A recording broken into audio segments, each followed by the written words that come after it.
Hello everybody, I'm Raphael Perry, and it's time for some more Bloodsword. Couple of quick things in between episodes. In the last episode, I declared that I was going to use the herbal salve twice, which meant there should have been 3 uses remaining instead of 2. I wrote 2 down by mistake. I checked the rest of the recording, didn't use it a third time. Additionally, since Brother Kern's inventory is completely full, I handed the Scroll of Time Blink to Ariadne. This is because, while the Scroll of Time Blink allows us to rewind a fight to the beginning and do it again if it was going really badly, the person who uses the scroll needs to be alive and not getting hit in the front line. And Ariadne is the one most likely to be away from the violence, and she's a heavy-duty spellcaster in a way, so it makes sense for her to have the magic scroll.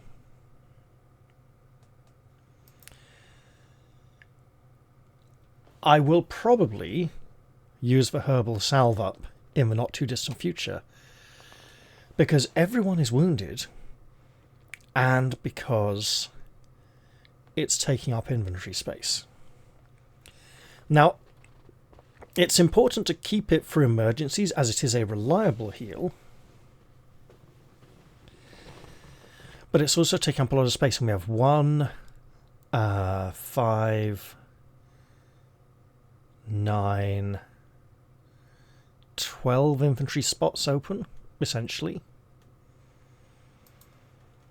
I'm going to repeat section 159 from the end of the last episode, because there's some important information there. I'm not going to dwell too heavily on the section there, though.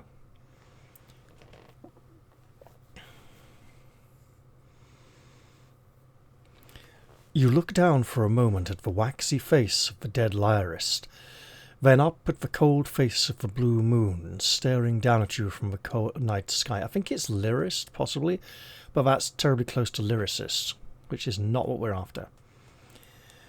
The woodland around you has taken on an eerie appearance in the wash of unearthly light.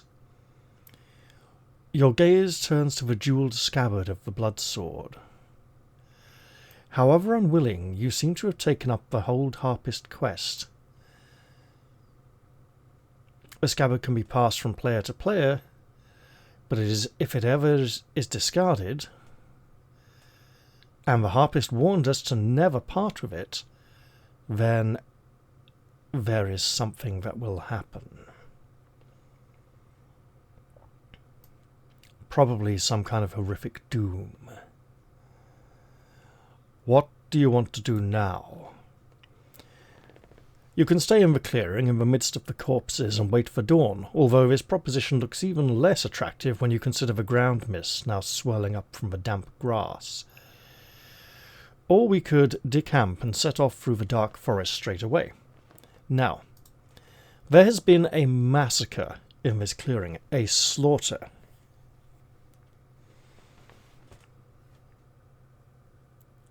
And we witnessed it. We're not likely to want to stick around and sleep here. In fact, we're not likely to want to sleep for some time now. In time, crows and wolves and other carrion will come and feast upon the corpses.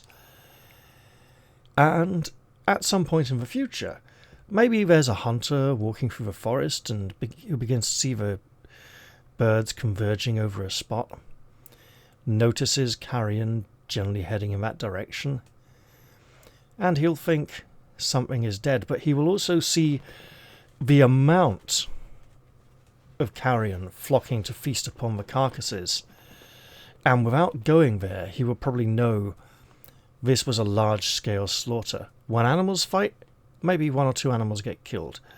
You know, herds or clans or tribes, whatever, of animals, they fight, they sort of skirmish, a few of them will get hit and hurt. When they get hurt, they back off out of the fight. Very few will stay there and fight to the death. Generally, if there was such a large-scale slaughter, man was involved. And so the hunter will know that if he goes to collect some trophies, it might just be dead people. Nothing to take home to the wife that night. So the other thing is the werewolves were looking for this man. I'm going to presume the werewolves were not the only ones looking for him, because he had been hiding for years and finally the werewolves had caught up with him. I'm also going to presume the werewolves were not the first ones dispatched to find him, but rather sent out of frustration after so many others had failed to do so. I'm also going to presume they were not the last sent, and others are still searching for him. I don't believe they were able to magically contact anyone and communicate their findings. I don't think there was any sort of tracking spell on the werewolves to make something aware of their death. And as werewolves, I don't particularly think they were in frequent communication with other allies and told them where they were planning on searching next. Like, oh, we're going to go over to the Eastwoods tomorrow, whatever. So there are forces still looking all over the world for the bearer of this golden jewelled scabbard.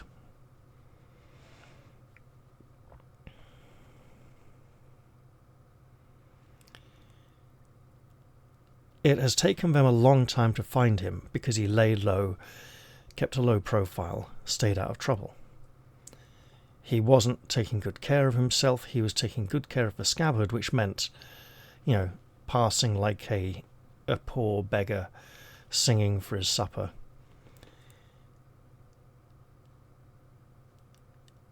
People will still be looking for it, but it has been well hidden. It's taken them a long time, a good number of years, to find it so far. We'll need to keep it hidden, and probably not lie down to sleep next to a bunch of dead bodies who were just killed, because nasty things come when there's death. They come and feast on the corpses and maybe drag them away into the shadows, or infest them like ants or beetles or maggots or worms or something. And this lot's going to be a pretty horrible stinky mess by morning. So I think, in the best interests of our sanity and staying alive, and keeping this scabbard safe by keeping it on the move so it's not in the same place after such a scene, we should get the f out of here and head to section 363. But before we do, while we take time in the clearing, I will make one more use of the healing salve. So now it genuinely will be 2 uses. We're going to be travelling at night in the forest, so Remy, with his heightened awareness, will be going in front. However, because he'll be going in front, and therefore more exposed to danger, he will also receive this dose of the healing salve, taking him up to 15 endurance points. Currently higher than Sir Alwyn, but with a lower armour value, and his dodging ability. You make your way uneasily through the darkened forest. The air is crisp with a light frost. Everything but the thin ribbon of path that you are following is lost in the deep gloom of the trees. Through the overhanging branches you can see the blue moon sailing like a jewel through the starry heavens. After an hour's trudging through the wood, you reach a clearing. You pause to get your breath and stare up again at the blue orb. As you watch, it produces a momentary flare of light. For a moment you gaze into the blackness, then your eyes make out a tiny speck of blue light falling earthwards. The chances of something coming from the blue moon are 1,000,000 to 1, he said. Doo-doo, doo-doo-doo-doo-doo-doo-doo-doo-doo. At first no bigger than a firefly. It rapidly grows in size. A high whistling is audible in the night air, in the still night air. It is screaming streaming down through the atmosphere towards us. It came from the moon itself. This cannot be a good sign. Not only has something fallen off the moon, but it appears to be hurtling straight towards us. The enchanter could do something. The sage or trickster might shoot an arrow at it. If it's close enough to shoot an arrow at, it's close enough to be impact. Let's see what Ariadne can do. She doesn't often get options because Brother Kern is just so brilliant at so many of the opportunities.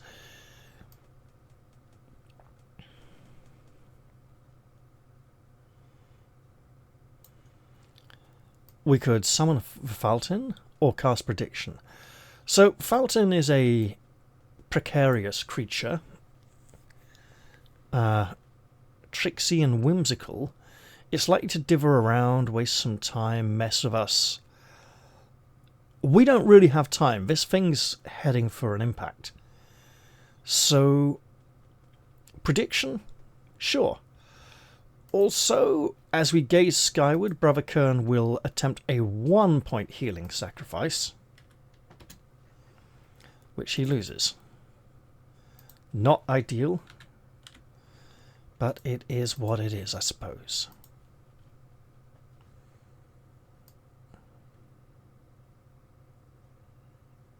Ooh, too far. Your mind rushes into a vision of the future. Myriad possibilities pass you in a coruscating stream of images. Suddenly the images stop and you stare momentarily at the grinning face of a skeletal monster. Slowly it reaches for you with fleshless fingers. Something tell you that death lurks in those fingers. As in, it might literally kill with one hit. Then the image vanishes and you are left staring at the ever nearer blue flame. You have just got time to retreat out of the clearing before the flare strikes the earth. Then let us absolutely do so. Brother Kern will attempt one more 1-point healing. Oh, gets 4 back. Well, he'll take 2 for himself. And 1 for Sir Alwyn. Ariadne can just stay out of trouble, hopefully.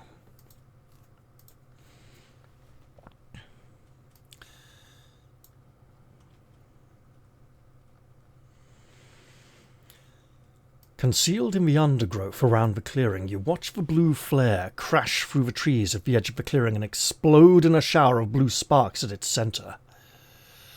The high-pitched whistling noise suddenly stops, but now you hear a hissing sound from where steam rises from the place where it struck.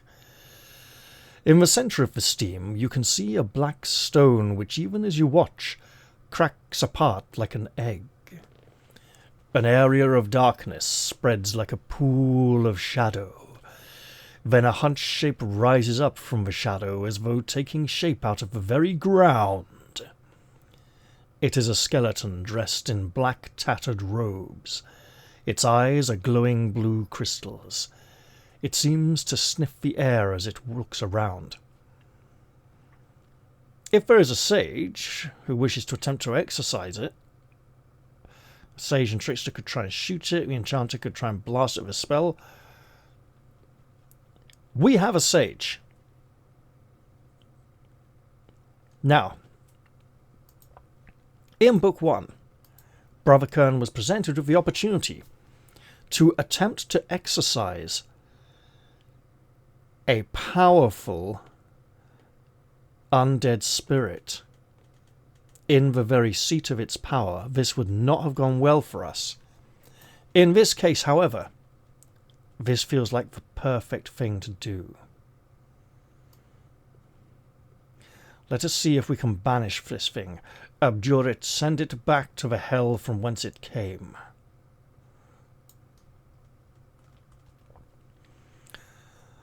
Concentrating your mind, you search for the source of the creature's energies and then try to stifle them.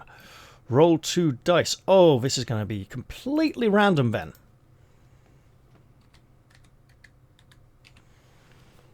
Let us pray to everything but Brother Kern holds dear. But his faith is strong, his heart is pure, and that the powers of heaven are watching over him at this time.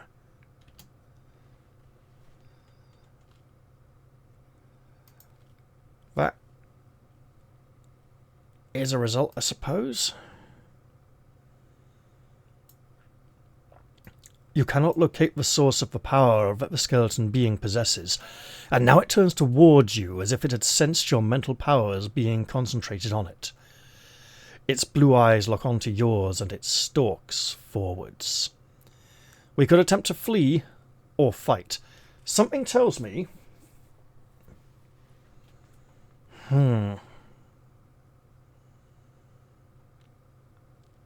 if we attempt to flee, it will hunt us down. It's caught our scent, as it were. Ariadne had better prepare a spell.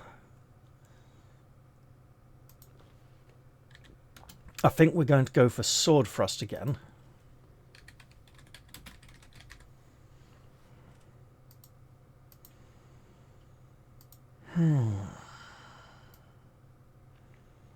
I think the last time I played this, the Sage succeeded in exercising the creature, but that was, well, pretty long ago. And it was a bit of a fluke. So let's see how nasty this can get.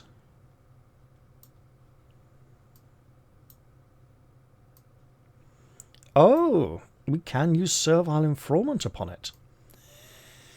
It reaches for you with sharp, bony fingers, its eyes flaring with grim blue light. I'd better go prepare a battle map then. Oh, this is going to get nasty.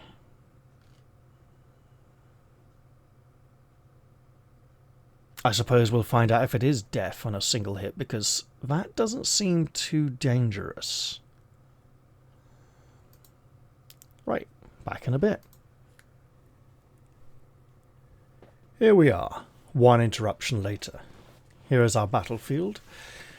The delay was caused by, as I mentioned, an interruption, and also searching on the internet for an image of a hooded skeleton that was not generated by AI art. This was surprisingly difficult, as the classic hooded skeleton is a very popular artistic motif that is been employed by artists for many, many years. Prior to the advent of AI art, particularly in, let's see, Renaissance paintings, medieval paintings, and heavy metal album covers. In this case, I managed to find one from 2019 by someone who definitely wasn't using AI art at the time because it didn't exist yet.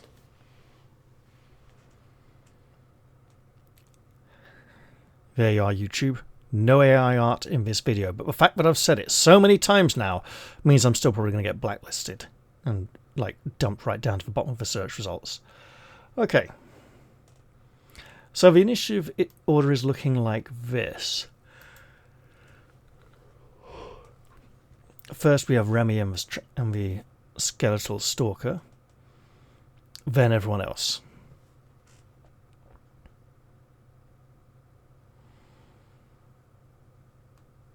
This creature has a fighting prowess of 7.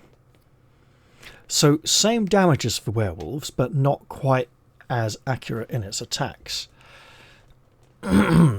It's also going to be... There's only one of it. It only makes one attack a round. It's not Hunguk the Pirate King from Book 3. And it's got a fighting psychic ability of 6, meaning we might be able to target it with something like... Oh, piss off. Like Night Howl, for example. And that's probably not a bad idea. We should probably also try Eye of the Tiger for this fight, see if we can rush it down a bit, but that might not be wise. I'm additionally thinking Brother Kern should make use of his quarterstaff ability to try and stun it a few times. Top of round, Remy and the Skeletal Stalker. You know what, I'm actually just going to change it to Skeletal Stalker. There we go. I think Remy's going to defend for the first round. Now, there's an argument to be said here because their turns are simultaneous. Does his defense go off in time? Does it go off at the start of his turn, when the skeleton's drawing back its claws to strike?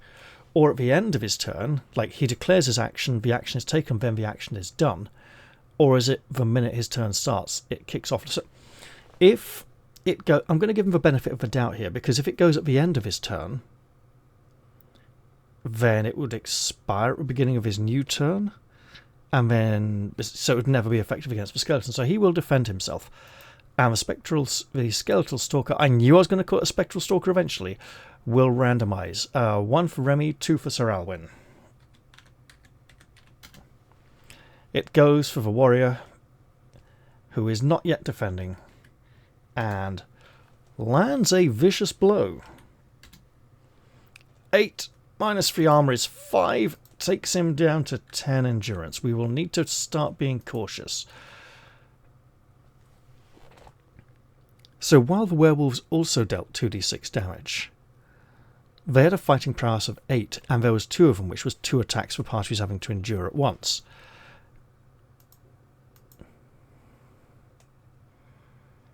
This thing has 30 endurance, as opposed to the 44 the werewolves had split between 2 of them with 22 each, and an armour rating. So this thing is rather more durable, in a way. Let's have Brother Kern start circling around to try and clobber it. So Alwyn will risk the 1 attack while he can, because it can't roll high enough to kill him in 1 hit. But if it wounds him, and he fails to defend in future, that could be very nasty. So we will risk the attack. Yes, good. His sword bites into his cloak, and hopefully the bones within.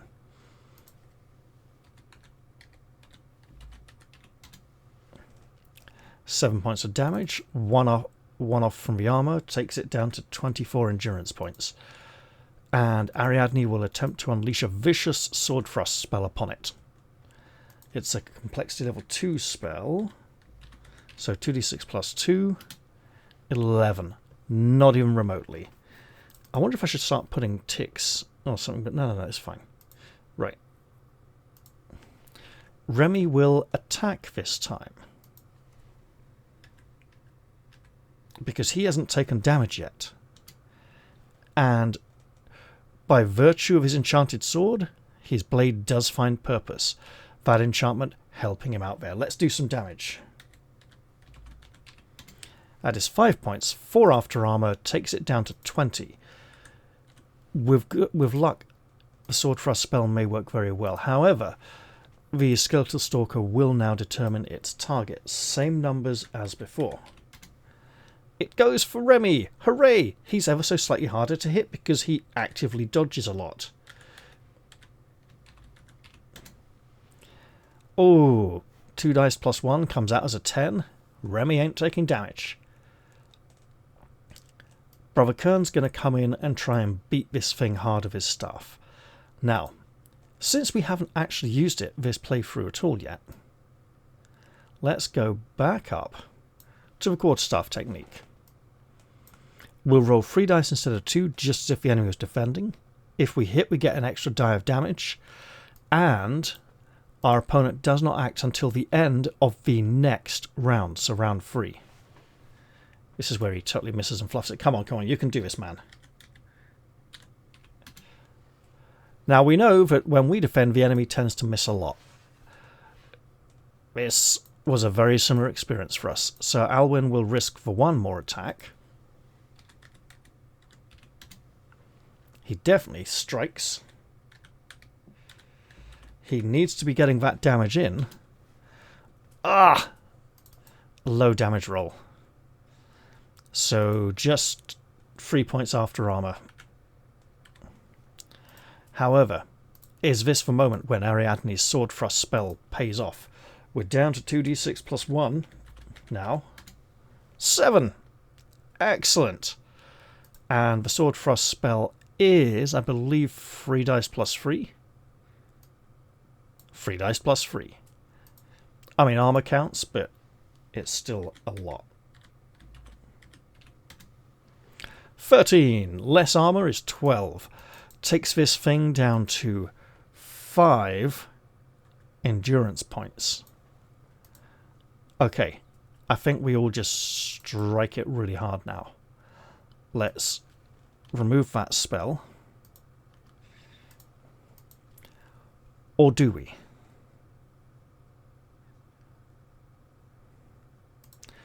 Remy's on... Look, he hasn't taken any damage this fight yet, so he will attack. And hits. I'm not going to resolve damage yet, because this is simultaneous, and the Skeletal Stalker will determine, from top to bottom, 1d3. 1 for Brother Kern, 2 for Remy, and 3 for Sir Alwyn. It goes for Remy. Excellent. And does it get Remy? No! That +1 really helped, but he didn't even need it this time. So now we'll do Remy's damage. Will he lay this creature low? No! Its thick, bony surfaces make it hard for blades to bite in. And now it's down to 1 endurance point. I think Brother Kern should have the honours, just in case. Normal attack. We'll try stunning again later. Normal attack misses. Sir Alwyn will also make the attempt. And hit. Well, his minimum damage kills it, whatever I roll. D6 plus 2, minus 1 for armor is still... I didn't put the 6 in. The game's like, no, we want the skeleton to live. There we are, 8 damage. Striking as hard as he can. Absolutely decimates it. Let's see, cuts its head clear off its spine. It sails across the clearing a bit. And he's tempted to go over and give it a good boot as well. The body wavers, swaying on its rickety old knees, and then collapses and is gone. Oh, that hurt a lot. But we did destroy our foe. At which point, 303, I'm going to use the golden snuff box of Shior Miyano.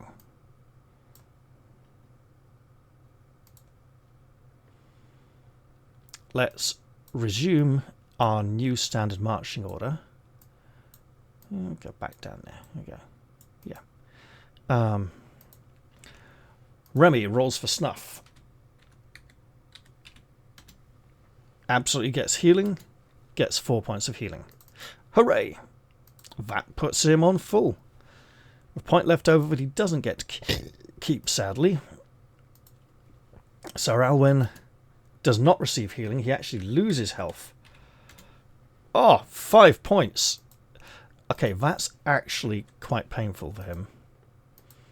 Brother Kern gains 1 whole point. Well, I think we know what he's doing next, don't we? And Ariadne gains 2 points. In addition, this section, Brother Kern will make a 2-point healing roll. He gets 2 points back. He will go back down to... He'll take 2 off, give himself 1 back, and give 1 to Sir Alwyn. And seriously consider making good use of that healing salve. The creature's bones slowly turn into a pasty, mouldering dust, and you are sickened as you smell the fetid stink of advanced decomposition. Its tattered black robe turns from black to grey and then is blown away like a cobweb in the light forest breeze. After a few seconds, all that is left of the creature are its 2 blue crystalline eyes sitting on top of a small mound of white dust. You may take the eyes if you wish, mark them down on your character sheet. Together they count as 1 encumbrance item. You have no desire to linger any longer in the forest, and you decide to get out of it before making camp. We will take those, and they're precious, so Remy wants them, but they clearly came out of a magical being of sorcery. So...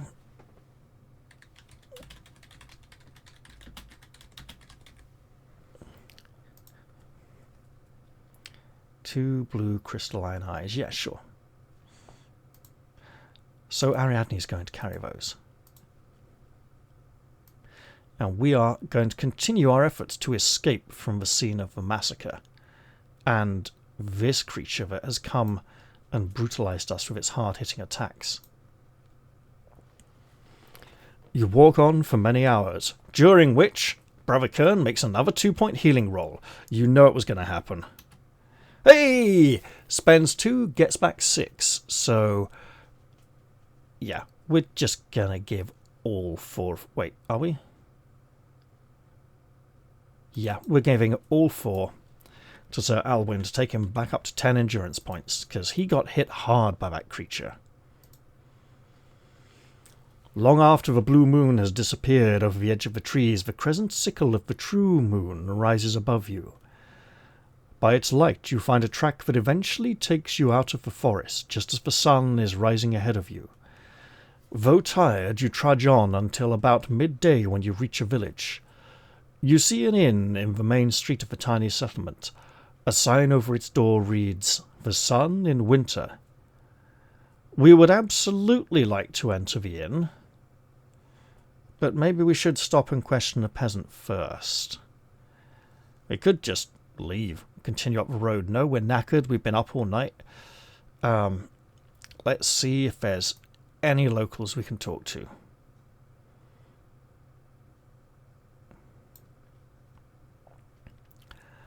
An old peddler staggers by, carrying his pack, and is only too glad to stop for a chat with you. He starts puffing his clay pipe full of vile-smelling tahak weed as he begins to praise his wares. "Everything a bargain," he declares, blowing a cloud of dense, choking smoke at you. We could buy something. We could ask him where we are. Decide it's time we were moving on and going to the inn, or walk through the village. Let's ask him where we are. Well, I mean, we can probably find that out in the inn. Should we buy something? I mean, we're pretty heavily burdened already. Let's ask him where we are. It's the kind of question people might ask in this situation, so we're not acting suspiciously. But before we ask him, I think we've been chatting, having a little time, and maybe, just maybe, Brother Kern can make another 2-point healing roll. Loses both of them. Okay.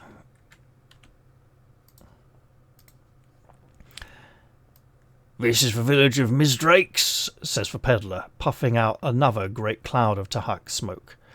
"Yonder east," he says, pointing with the stem of his pipe, "is the Mistral Sea.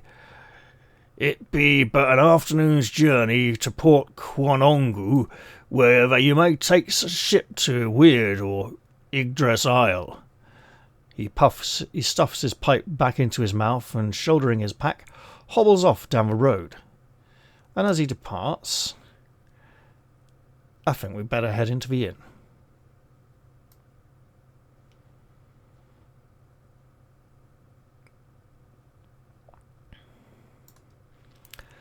The landlord greets you loudly as you push open the low door leading into the main room of the inn.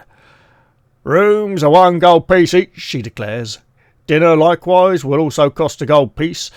Well, you know what? Let's throw in a 2-point heal while we're here. And lose that as well. Alright, look. We're using the rest of that healing salve. 1 for Brother Kern. Gets 3 points back. And 1 for Sir Alwyn. Gets 1 point back. Damn it. But at least the healing salve is no longer taking up space in our pack. Right.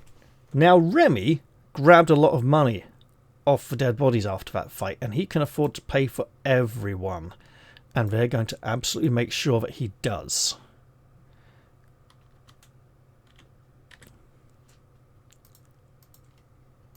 There we go. 8 gold pieces spent.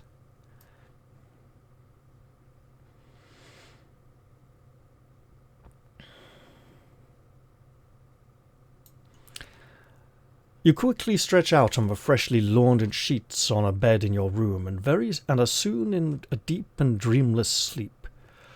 Your sleep gives you back half your rank in endurance points, halves round up. Once you are slept, you return to the main common room where a roast lamb is turning on the spit over the fire. You eat your share and recover a further 1 endurance point if you are still wounded after your sleep. So, our heroes are rank 3. Halves round up, so 2 points and a third for a meal. Remy's already healthy, so Alwyn is restored to 14 endurance points. Brother Kern back up to 14 likewise. And Ariadne also to 14. I think we'll try a 1 point heal from Brother Kern, which he loses. There's me hoping we might be able to get people healthy again. Ah well.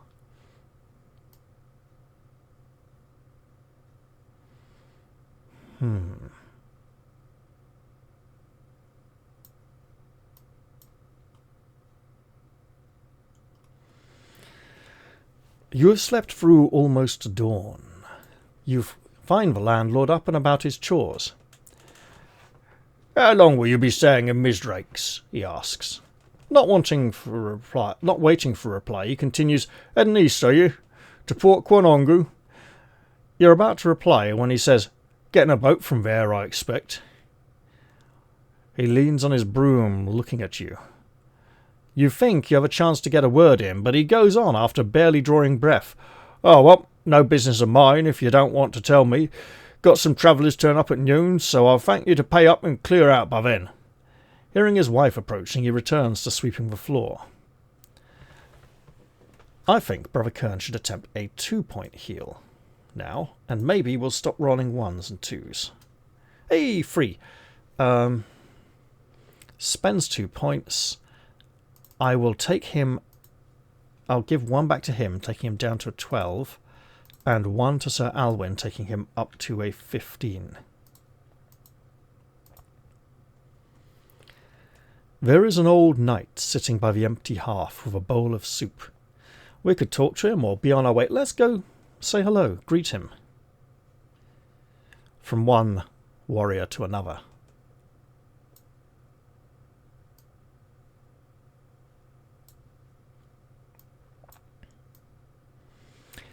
He looks at you with rheumy eyes as you step over to talk to him. He listens to your introduction and then motions you to sit beside him. He stirs the cold embers in the grate with a poker and begins his tale. "I was once as young and healthy as you. Though old and broken now, I was a straight sapling in my youth. My waist was then as thin as my wheezing chest is now, and my chest then was as broad as this paunch I presently wear. Age, that implacable foe, has not been kind to Varadaxor, Knight of Lashon. Here I must sit to the end of my days, unavenged, and when I gulp my last of Middle-earth's air, the thought that shall rankle my breast and burn my brain is that the evil lady in grey has not been slain for her unholy crimes." Well, this sounds rather important, and it also sounds like Brother Kern should be making another 2 point healing roll. Lost. Lost to the ethereal whispers of the healing vortex. Look, sometimes you put in, sometimes you take out. Speaking of taking out, let's absolutely receive more of this knight's tale of Varadaxor of Lashon.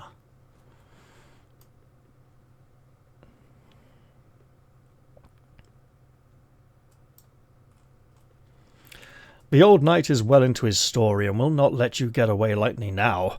After a long tale about how the lady in grey lured his 3 brothers into a trap in which they were all slain, he tells you that her tower is but a league south of here. His voice quakes with emotion as he speaks of her. Truly she is a demon in mortal guise. Truly she is a demon in mortal guise. No earthly woman could be so lovely, yet nurture such evil in her breast. Now will you help me with my quest? Well, I think Brother Kern should make another 2-point healing roll. Hey! Spends 2, gets 6 back. So we'll restore 2 to himself, and with the remaining 4, we'll give 3 to Sir Alwyn, and 1 to Brother Kern, taking him back up to 11. At this point, we now have 2 party members on full health. There's a warrior in the party. We must turn to section 125, and let us do so.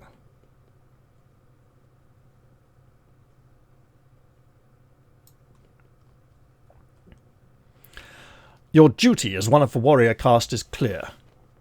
Truly, noble sir, you swear, this demon woman will account for her misdeeds. You make an oath for yourself and also on behalf of any of your comrades. They may or may not be too happy about you involving them, but the old man is overjoyed. For 10 years no one has taken up my quest, although many have heard my tale. Truly, you are the bravest of the brave. And I believe we are about to depart forthwith. Since it seems we're going to be journeying, we'll have Brother Kern make a 1-point heal. Gets it back. Okay, he'll just keep it for himself. Varadaxor is overjoyed that you will aid him. Through tears he says, "Let us ride now together. The lady in grey will look upon the setting sun today with lifeless eyes."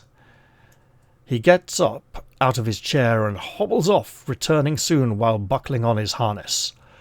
Though he is frail, good cheer makes him sprightly. He calls to the innkeeper to saddle his horse, an aged but still powerful beast with a fierce glint in its eye, and soon you are heading south. The dew shimmers in the pre-dawn light. A few birds are singing from a hedgerows. You pass a group of peasants beginning their hard day's toil in the fields. Varadaxor, as lightly as if he were riding to a fair rather than a...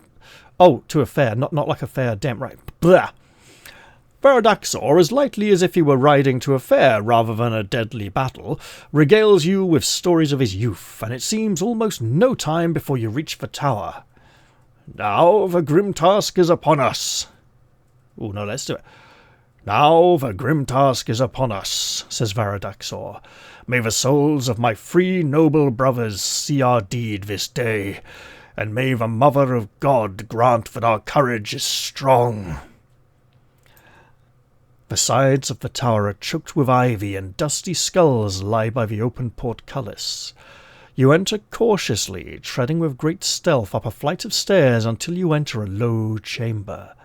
It is still filled with gloom, as the sun has not yet risen to shine through the narrow windows.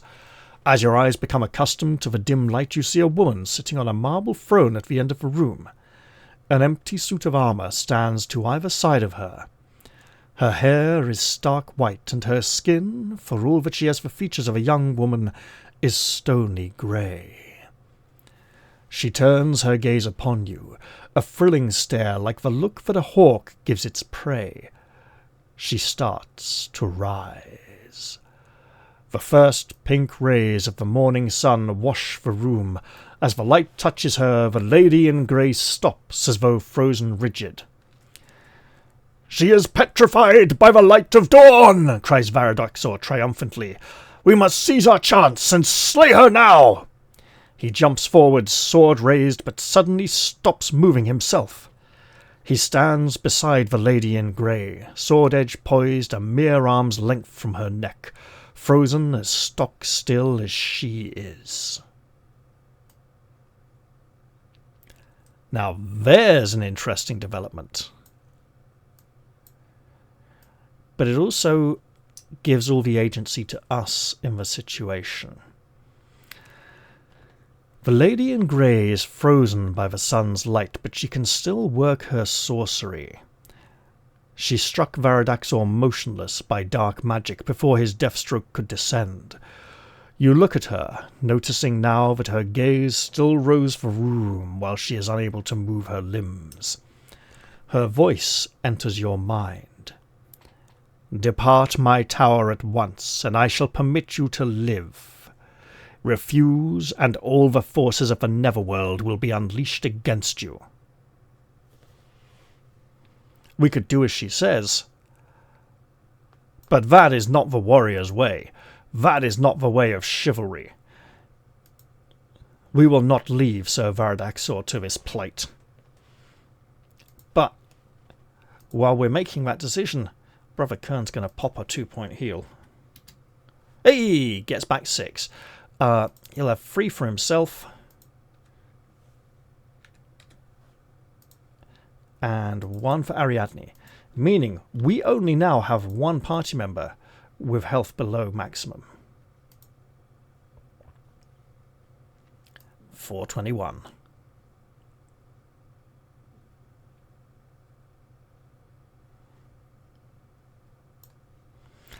Her eyes flash hot with anger. "So be it!" she snarls telepathically. The 2 empty suits of armour beside her throne suddenly heft their spears, then move forwards with clanking footsteps to attack you. Oh wow, they got awareness 4. Yeah, we're totally fine. Varadaxor cannot move, neither can the lady in grey. Although you can direct spells and blows at her, she is well defended by her sorcerer's wards with an armour rating of 4.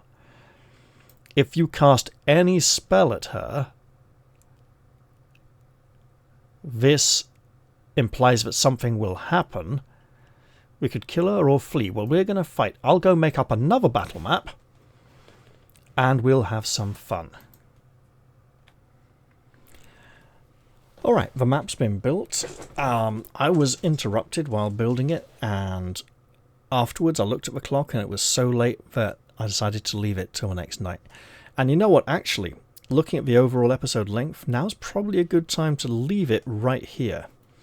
Because this fight could take a bit of a while. Now, a little bit of theory crafting. The Lady Grey is our main objective here. We need to defeat her. She has a high armor rating. These suits of armor are slow and clunky, but particularly deadly if they can land a blow. We need to do lots of defending. We also need to do lots of running around them. And we need to draw them away from the main, keep them occupied down here. I'm going to try and get Remy and Brother Kern up around Lady Grey herself here, with Varadaxor blocking this square, unfortunately. Ariadne will try to avoid the suits of armour. She will use spells to try and defeat the suits of armour, but they are highly resistant to psychic spells. So it'll be a case of physical damage only, against which they have a high armour rating.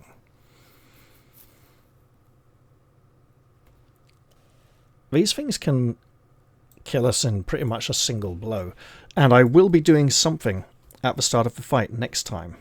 I will have a player trade an item to another player. But for now, guys, this episode's what?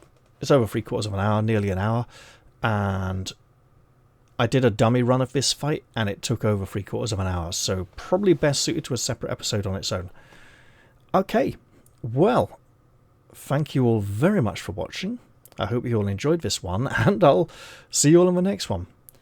Bye for now, everyone. Cheerio.